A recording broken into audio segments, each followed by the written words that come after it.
Videos देखने के लिए सब्सक्राइब करें जनसत्ता.com, बेल आइकन दबाकर पाएं लेटेस्ट नोटिफिकेशंस।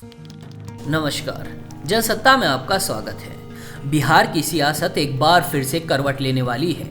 चिराग पासवान का एनडीए में भविष्य क्या होगा? रामविलास पासवान के निधन से खाली हुई राज्यसभा सीट पर एनडीए में कौन दावा ठोकेगा? विधानसभा में बुझे चिराग का बिहार की सियासत में भविष्य क्या होगा? ये तय होने का वक्त आ गया है। एनडीए मिलकर ये तय करेगा। अब तक जो समीकरण बने हैं उनमें एलजेपी की राह बहुत मुश्किल नजर आती है। एलजेपी के मुखिया चिराग पासवान ने चुनाव के दौरान नीतीश के खिलाफ जो यलगार छेड़ी थी वही एलजेपी के रास्ते में खड़ी हो गई है। जदयू ने साफ कर दिया है कि अगर राज्यसभा की सीट के लिए एलजेपी से किसी प्रत्याशी का नाम तय होता है तो जेडीयू उसे समर्थन नहीं देगी, क्योंकि जेडीयू एलजेपी के साथ किसी भी तरह का गठबंधन की डोर पहले ही तोड़ चुकी है। जेडीयू के समर्थन के बिना एलजेपी की जीत संभव नहीं है। अगर बीजेपी का प्रत्याशी मैदान में आया तो उसकी जीत तय है। केंद्रीय मंत्री रविशंकर प्रसाद के सांसद बनने से ये सीट खाली हुई थी। इसके बाद रामविलास पासवान इस सीट पर चुने गए थे, लेकिन उनके निधन के बाद अब फिर से सीट बीजेपी के पास जाती दिख रही है। राज्यसभा की इस सीट को लेकर एनडीए में जदयू का स्टैंड भी कसौटी पर परखा जाएगा। विधानसभा चुनाव में एलजेपी प्रत्याशी की वजह से जदयू को 42 सीटों का नुकसान हुआ। उसके कई मंत्री भी एलजेपी प्रत्याशियों की वजह से चुनाव हार गए।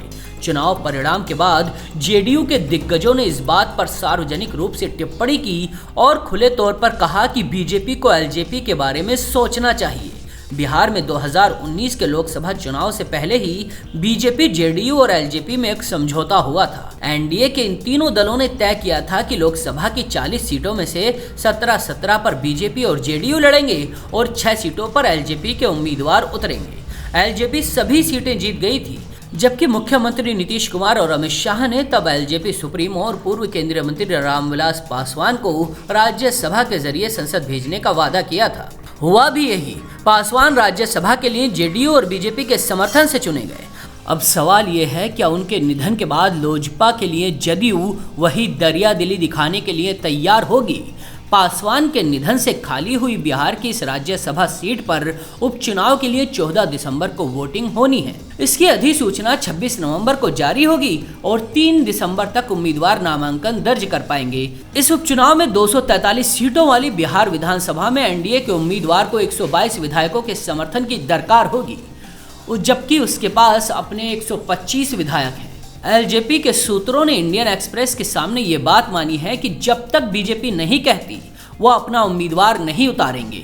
एलजेपी का कहना है, उन्हें ऐसा नहीं लगता कि जेडीयू हमारे उम्मीदवार का समर्थन करेगी, इसीलिए बहुत ही कम संभावना है कि हम अपना उम्मीदवार उतारेंगे। एलजेपी की इस आशंका की तस्दीक जेडीयू ने भी की है।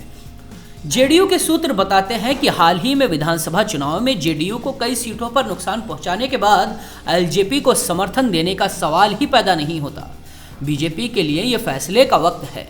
बीजेपी ऐसा कुछ नहीं करना चाहेगी जिससे जेडीयू को उस पर और ज्यादा शक हो सकता है बीजेपी एलजेपी से दूरी दिखाने के लिए इस मौके को अवसर की तरह इस्तेमाल करे। मतलब एलजेपी को समर्थन के लिए जेडीयू से चर्चा करने की जगह बीजेपी के लिए इस सीट से अपने उम्मीदवार को राज्यसभा भेजना ज्यादा आसान होगा। वैसे आरजेडी भी एलजेपी और बीजेपी की इस कशमकश का फायदा उठाने की भरपूर कोशिश में है।